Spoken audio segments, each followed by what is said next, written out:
Estamos iniciando o programa Evidências, um programa em busca de fatos que comprovem a veracidade da Bíblia Sagrada.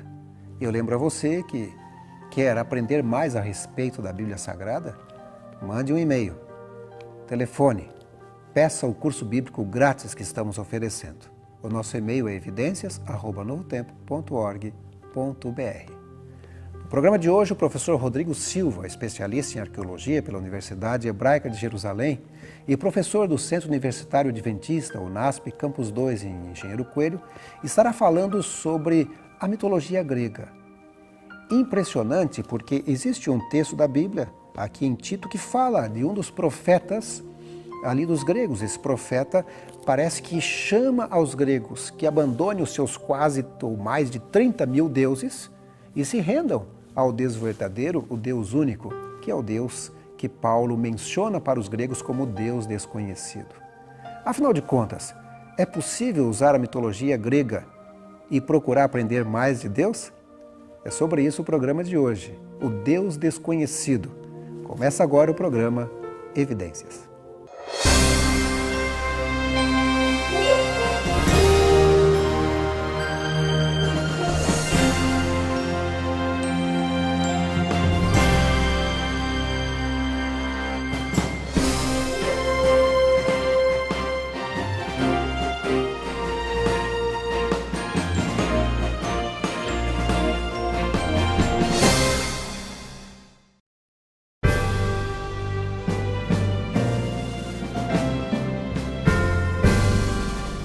Por mais que algumas pessoas se declarem ateias ou neguem o valor da fé em sua vida, é curioso como as religiões ainda fazem parte integrante do cenário mundial em pleno século XXI. Muitos céticos do passado, como Voltaire e Karl Marx, chegaram a supor que a religiosidade como opção de vida tenderia a desaparecer do mundo em menos de 100 anos. Contudo, contrariando seu prognóstico, segundo dados do Global Mission Center, existem hoje no mundo cerca de 10.800 diferentes tipos de religiões ou seitas, número este que cresce ou tende a crescer cada vez mais. Os cristãos nesse cenário somam aproximadamente 2.135.783.000 seguidores, o que os torna a maior agremiação religiosa do mundo, ultrapassando inclusive os muçulmanos, que contam com 1.313.984.000 fiéis. Em termos percentuais, o quadro que temos é o seguinte: 1/3 do mundo, cerca de 33%, se denominam cristãos. A segunda maior religião seria, portanto, o islamismo, que tem crescido muito ultimamente. De cada 5 pessoas no planeta, uma é muçulmana. Os hindus perfazem 13% da população e se concentram principalmente na Índia, onde adoram milhares de deuses. Os budistas, seguidores de Siddhartha Gautama, cognominado Buda, se concentram principalmente na Tailândia, Camboja, Vietnã e Japão. Juntos, eles somam 6% do total da população do mundo. Os animistas são aqueles que seguem crenças tribais ou indígenas, como a adoração aos espíritos da natureza. Estes também perfazem 6% da população. A seguir, teríamos outros grupos numericamente menos expressivos, como os Sikhs, judeus e taoístas. Estes dados foram recolhidos no último Censo Mundial das Religiões, ocorrido em junho de 2005, e a tendência não parece se alterar muito no próximo Censo Mundial. Mas há ainda duas curiosas coisas em relação a esses números. A primeira é o surgimento das chamadas novas religiões, que são novas seitas sincretistas dispostas a combinar ou misturar o cristianismo com outras religiões orientais, como o budismo ou o hinduísmo. A outra é o fato de que o número daqueles que se declaram sem religião ainda permanece teimosamente inferior aos que se dizem religiosos. 12% se denominam sem nenhuma filiação religiosa, enquanto 88% assumem seguir uma fé e, portanto, uma crença em Deus. A despeito dos avanços tecnológicos e científicos, o ateísmo ainda não conseguiu dominar o mundo moderno. Por outro lado, não se pode dizer com certeza que tais números seriam o motivo para a comemoração dos religiosos. existem ainda muitos problemas sérios a serem resolvidos, especialmente no mundo religioso, que se vê às voltas com uma tremenda perda de piedade confessional que deveria caracterizar aqueles que dizem acreditar em Deus. Guerras em nome da fé, perda de valores morais e falta de frutos espirituais na vida de muitos religiosos são apenas alguns dos muitos desafios que o mundo nos apresenta. A impressão que temos é que o mundo moderno, a despeito de ser um planeta aparentemente recheado de fé, está cambaleando sob o peso de crises e incertezas que se avolumam mais e mais a cada dia. Parece que a população mundial, a civilização moderna, marcha para o seu fim e já não há saída para o gênero humano. Esse, aliás, é o maior dilema do homem pós-moderno. Fazendo um paralelo com a história antiga, é notória a semelhança entre a nossa época e o mundo grego que produziu seus pensadores, criou suas academias, moldou a filosofia e ainda rege os nossos conceitos. Para facilitar a nossa compreensão desse assunto e a comparação que faremos com estas duas culturas, é importante saber que a história da antiga Grécia pode ser dividida em 5 grandes períodos ou 5 grandes etapas. Primeiro, período micênico, que vai do século XX ao século XII a.C. Se for real a história de Troia, é aqui que ela ocorreu. Nesse tempo, Micenas era a mais importante cidade dos gregos, de onde Agamenon, Aquiles e Ulisses teriam partido no século XII para sitiar Troia. Depois veio o segundo período homérico, que vai do século XII ao 8º século a.C. Este foi um período altamente dominado pela literatura de Homero, o maior escritor de mitos dos gregos. Ele marca a transição de um mundo altamente rural para uma sociedade de constante enriquecimento dos senhores proprietários de terra e faz surgir a aristocracia, desenvolvendo o sistema de escravidão entre os gregos. Então temos o terceiro período arcaico, que cobre do século VIII ao 6º século a.C. Nessa fase, a literatura homérica ainda domina as massas, porém grandes alterações sociais e políticas começam a surgir com o desenvolvimento das cidades-estado, chamadas polis, o surgimento da moeda, o desenvolvimento do comércio além-mar e a conseguinte movimentação de colonização dos gregos. Em penúltimo lugar, vem o quarto período chamado clássico, que cobre do século VI ao 4º século a.C. Ele marca o apogeu da civilização grega e o surgimento da filosofia no Ocidente. Aqui começam as grandes escolas de pensamento antes e depois de Sócrates. E, finalmente, o período helenístico, o quinto período, que vai do 4º ao 2º século a.C.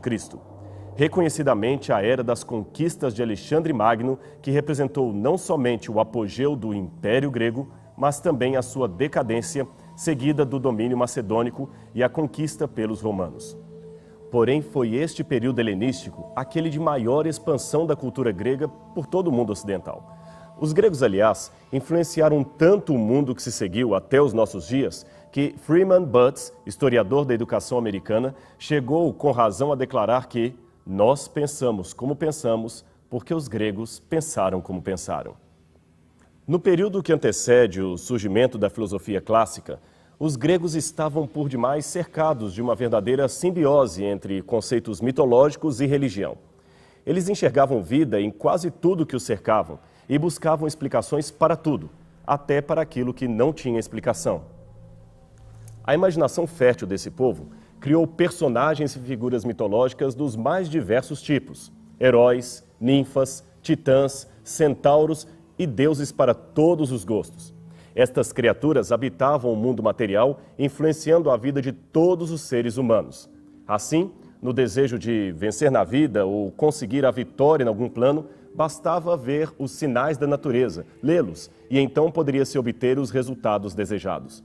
A pitonisa, espécie de sacerdotisa evidente, era uma importante personagem nesse contexto. Os gregos a consultavam em seus oráculos para saber sobre as coisas que estavam acontecendo e também sobre o futuro. Quase sempre, a pitonisa buscava explicações mitológicas para esses acontecimentos. Nesse contexto, agradar uma divindade era condição fundamental para atingir bons resultados na vida material. Esta, por exemplo, é uma estatueta grega do 3º século a.C. Ela representa Dionísio, o deus do vinho, que os romanos comumente chamavam de Baco. A sua especialidade era a embriaguez, o vinho que seus servos bebiam em sua homenagem. O famoso carnaval, que muitos apreciam até hoje nos nossos dias aqui no Brasil, são aquilo que sobrou dos antigos cultos ao deus Baco. Eram orgias e inconsequentes sociedades que praticavam esse tipo de adoração a mais esse deus do Olimpo. Assim, neste ambiente de agrado aos deuses, um trabalhador do comércio deveria deixar Hermes, o deus do comércio, sempre satisfeito. Do contrário, não teria bons resultados no seu trabalho. Um agricultor também não poderia jamais desagradar a Ceres, a deusa da agricultura, ou, do contrário, teria uma colheita não muito farta naquele ano. E assim seguiam a vida de todos os gregos. E os famosos deuses do Olimpo? Você certamente já ouviu falar deles e de suas proezas entre os homens. Pois bem, de acordo com os gregos, os deuses habitavam o topo do Monte Olimpo, principal montanha da Grécia Antiga. Daquele local, eles comandavam o trabalho e as relações sociais e políticas dos seres humanos. Os deuses gregos eram imortais, porém possuíam comportamentos tremendamente humanos. Ciúmes, inveja, traição e violência eram características encontradas em larga escala no Olimpo. Muitas vezes, eles se apaixonavam por mortais e acabavam tendo filhos com estes. Desta união entre deuses e mortais surgiam heróis como o famoso Hércules das histórias da mitologia. Mas como surgiram os deuses do Olimpo? Bem, os historiadores têm muitas vezes de se basear em dados fragmentários, descontextualizados, como fragmentos de obras literárias, por exemplo, ou tirarem conclusões através de indícios transmitidos na iconografia grega, principalmente os vasos, para então tentarem reconstruir as narrativas e conceitos daquelas lendas. Na verdade, a mitologia dos gregos é uma história complexa, cheia de lutas e ciúmes que demonstram em muito o caráter daquelas divindades adoradas no Olimpo. Aliás, os gregos não acreditavam que o universo teria sido criado pelos deuses, e sim exatamente o contrário. Antes de existirem os deuses, o céu e a terra haviam sido formados e foram eles os primeiros pais dos gregos. Nasceram então os titãs e somente depois vieram os deuses, ou seja, os netos do universo. Uma versão bastante simplificada, baseada na famosa Teogonia escrita por Hesíodo no 8º século a.C., diz que no princípio havia apenas o caos e as trevas. Então o caos deu origem a Gaia, a terra personificada, uma espécie de primeira mulher não humana. Tal como o caos, Gaia possui uma forte natureza, pois mesmo sem um companheiro masculino, ela gera sozinha a Urano, que seria o céu. Hesíodo sugere que ela teria gerado Urano com o desejo de unir-se a alguém semelhante a si mesma em natureza. Pois bem, de uma relação incestuosa entre ambos, surgiram uma multidão de filhos, entre os quais destacam-se os titãs, uma poderosa raça de gigantes idealizada nesta estátua do período homérico. Os cíclopes, gigantes inferiores aos titãs, que possuíam um único olho e pouquíssima inteligência. E ainda os centimanos, criaturas horríveis, possuidoras de 100 braços e armas letais. Urano, como se pode perceber, era o pai e ao mesmo tempo o irmão desses seres universais. Uma relação, convenhamos, bastante bizarra. Bem, neste mundo primevo, em que a natureza mantinha intacta sua força, os filhos só poderiam ser grandes e violentos. Sendo assim, Urano temeu que o nascimento contínuo de filhos tão poderosos pudesse lhe ameaçar o poder. Então obrigou Gaia a manter em seu próprio ventre os novos filhos que estavam por nascer. A história mitológica diz que ela gemia com dores atrozes sem poder dar à luz. E, não suportando mais o sofrimento, chamou seus filhos titãs e pediu o auxílio deles para libertar os irmãos que deveriam se vingar do seu pai, Urano. Somente Cronos, o caçula dos titãs, aceitou a proposta. Gaia então tirou do peito o aço e fez uma foice dentada. Colocou-o na mão de Cronos e o escondeu para que, quando viesse Urano durante a noite, não percebesse a sua presença. Ao descer, Urano, então, para se unir mais uma vez à sua esposa, foi surpreendido por Cronos, seu filho, que o emasculou e libertou seus irmãos. Após a queda de Urano, Cronos subiu ao trono do universo e se tornou soberano sobre todos os mundos. Então se uniu a Reia, que também lhe gerou filhos. Porém, semelhante ao seu pai, Cronos também temia que um de seus filhos lhe tomasse o poder. E assim, num comportamento bastante dantesco, passou a devorar cada um de seus filhos recém-nascidos. Reia já havia dado à luz a 5 filhos, agora devorados, quando Gaia lhe ajudou a salvar o 6º, que viria a ser Zeus, o mais poderoso deus do panteão de Atenas. Já adulto, ele também declara guerra a seu pai e aos demais titãs, e os vence depois de 10 anos de tremendas batalhas. Repetindo o que já havia acontecido antes, Zeus também liberta seus irmãos que haviam estado presos no estômago de Cronos e reina soberano sobre eles. Juntos, ele e seus 5 irmãos deram início ao famoso panteão dos deuses gregos, que passaram agora a viver no sagrado Monte Olimpo. Talvez seja a hora de conhecer os irmãos de Zeus. Começando pelas mulheres, temos Hera, a rainha dos deuses, que, noutra relação incestuosa, casou com seu irmão Zeus e se tornou a protetora dos lares e das mulheres casadas. Os romanos a chamavam de deusa Juno. A seguir vem Deméter, ou Ceres, que para os romanos era a deusa das colheitas e das plantações. Então temos Hestia, ou Vesta, a irmã mais velha de Zeus, que abandonou o Monte Olimpo para morar nas lareiras das casas junto aos seus adoradores. Temos então os homens, começando com Poseidon, também conhecido como Netuno, a quem coube o governo dos mares e oceanos, e, finalmente, Hades, o senhor do submundo dos mortos, que a cultura popular aos poucos passou a chamar de inferno. Havia ainda outros deuses menores surgidos no Olimpo, como Apolo, deus do sol, Afrodite, deusa da beleza e juventude, Ares, o deus da guerra, Eros, o deus do amor, e outros que a imaginação grega ia aos poucos criando. Aliás, a ideia de fabricar deuses se tornou tão popular entre os gregos que, segundo o testemunho de Plínio o Velho, que viveu nos tempos de Nero, Atenas tinha cerca de 30.000 imagens públicas de deuses, fora aquelas particulares que ficavam nas casas. Petrônios, autor da peça Satyricon, ironizou: é mais fácil encontrar um deus em Atenas que encontrar um homem. Cada portal ou pórtico tem um deus protetor. Assim como a sociedade de hoje, com suas muitas filosofias e religiões, Atenas também era um verdadeiro reduto dos deuses. Até que um dia, algo muito estranho aconteceu naquele lugar. Quem nos conta esta história é Diógenes Laércios, um historiador e biógrafo dos antigos filósofos gregos que viveu no 3º século depois de Cristo. Diógenes fala de um certo filósofo que vivia isolado na ilha de Knossos, ou Creta, por volta de 600 a.C. Este filósofo chamava-se Epimênides, e ele foi o escritor de muitas obras filosóficas, como A Lei dos Paradoxos e outros poemas que, segundo a compreensão de alguns estudiosos, repreendiam seus patrícios gregos, especialmente atenienses e cretenses, por terem abandonado o culto ao Deus único e verdadeiro, preferindo seguir a multidão de deuses produzida a partir do Olimpo. Seus textos são inclusive citados na Bíblia pelo apóstolo Paulo, um dos mais brilhantes filósofos do cristianismo. Em Tito, capítulo 1, versos 12 e 13, Paulo, curiosamente, introduz uma citação de Epimênides, embora não mencione o seu nome, e dá-lhe autenticamente o título de profeta dos gregos. Veja o texto. Foi mesmo dentre eles um profeta seu que disse: cretenses sempre mentirosos, feras terríveis, ventres preguiçosos. Tal testemunho é exato. Esse trecho de Paulo foi retirado de um poema paradoxal de Epimênides intitulado Crética, cuja cópia sobreviveu até os nossos dias.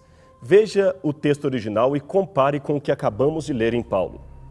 Eles fizeram um túmulo para ti, ó Santo e Altíssimo. Os cretenses sempre mentem, são umas bestas feras, homens de ventre preguiçoso. Pois afinal tu estás vivo e habitarás para sempre, pois em ti vivemos e nos movemos e temos a nossa geração. Esta última parte, diga-se de passagem, também foi mencionada por Paulo diante dos atenienses, conforme lemos em Atos, capítulo 17, verso 28. O mais curioso ainda, voltando à primeira citação de Epimênides que Paulo faz em Tito, é que no verso o apóstolo conclui dizendo: tal testemunho é verdadeiro. Isto demonstra uma concordância do apóstolo com o poeta cretense. Certo dia, diz-nos o historiador Diógenes Laércios, uma terrível praga se abateu sobre a cidade de Atenas. Como ali havia muitos deuses, todos começaram imediatamente a fazer cerimônias de apaziguamento e sacrifícios para cada um deles, na esperança de que algum os atendesse. Mas nada adiantou. Nenhum dos deuses de Atenas tinha sido capaz de livrá-los desta praga, e o oráculo de Delfos indicava a existência de um deus que não estava sendo agradado pelos atenienses. Então mandaram chamar Epimênides, que talvez soubesse como agradar a este deus desconhecido. Ele veio e reuniu todos os líderes religiosos no ponto mais importante da cidade, a colina de Marte, mais conhecida como Areópago, onde os gregos subiam para ouvir grandes discursos. Ele soltou um rebanho de ovelhas no Areópago, orientando a população a seguir e erguer um altar aonde as ovelhas parassem. Muitos ficaram incrédulos, achando que as ovelhas não desceriam a colina, pois seriam atraídas pela grama em redor. Mas muitas, desafiando a lógica, desceram. Contudo, não se dirigiram para nenhum deus conhecido, mas pararam aonde não havia imagem alguma para ser adorada. Ali, disse Epimênides, deveriam então construir um altar sem estátua que seria dedicado ao Deus desconhecido, aquele único Deus que os gregos há séculos haviam deixado de adorar. Vários altares foram então construídos em homenagem a este Deus desconhecido e a praga cessou. O curioso é que, com o passar do tempo, o politeísmo contaminou novamente este culto monoteísta e logo passaram a falar de vários deuses desconhecidos. A arqueologia ainda não descobriu nenhum dos altares originais que Epimênides havia mandado erguer, mas encontraram um em Pérgamo que você vê agora em sua tela. Ele trazia parcialmente preservada a inscrição, no plural, aos deuses desconhecidos. Pausânias, um historiador grego que visitou Atenas entre 143 e 159 d.C., viu vários desses altares anônimos e declarou: "O templo de Atenas Esquiras também está aqui, e também um a Deus, e também os altares aos deuses desconhecidos." Apolônios de Tiana, que morreu cerca do ano 98 d.C., também fala dos altares aos deuses desconhecidos e menciona o costume dos atenienses em jurarem em nome do Deus singular desconhecido. Epimênides talvez seja um exemplo de um homem pagão que, mesmo em meio a trevas espirituais, encontrou o Deus verdadeiro, aquele que, como disse Paulo, não está tão longe de cada um de nós. Atos 17, 27. Quando o apóstolo Paulo falou aos filósofos gregos no Areópago, em Atenas, conforme encontramos em Atos capítulo 17, ele fez referência ao altar que tinha a inscrição ao Deus desconhecido. Então disse que estava anunciando esse Deus para os atenienses. Na verdade, o altar ao Deus desconhecido tinha uma história, que tanto Paulo como aqueles filósofos tinham conhecimento. E é exatamente esse Deus que o mundo hoje precisa conhecer. Muitos talvez tenham até bastante informação a respeito dele, mas poucos o conhecem de verdade. Poucos podem testemunhar que ele é o seu verdadeiro Deus, amigo e Salvador. Por isso, a despeito de muitos caminhos filosóficos que o mundo apresenta, como aconteceu em Atenas, o nosso planeta se encontra perdido, carente de um Deus que está mais ansioso em salvar-nos que uma mãe de tirar um filho de uma casa em chamas. Por que você não experimenta hoje conhecer e seguir o Deus verdadeiro? Se você fizer isto, verá que ele é tão real que quase dá para tocá-lo. E diferente dos atenienses, você não terá um Deus desconhecido, mas um amigo íntimo que entrará em sua vida e fará de você um verdadeiro gigante.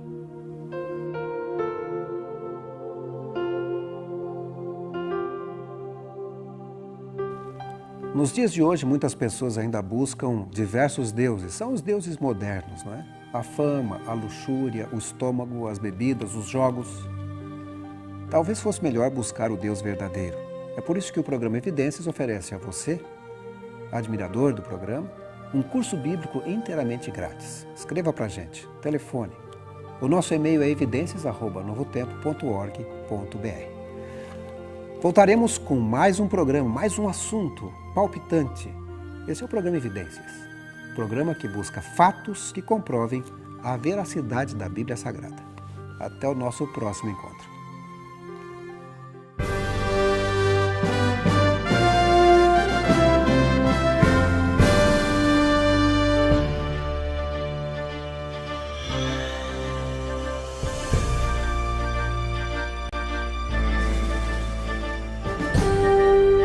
Este programa tem o apoio cultural do NASP, Centro Universitário Adventista de São Paulo, em parceria com a Novo Tempo.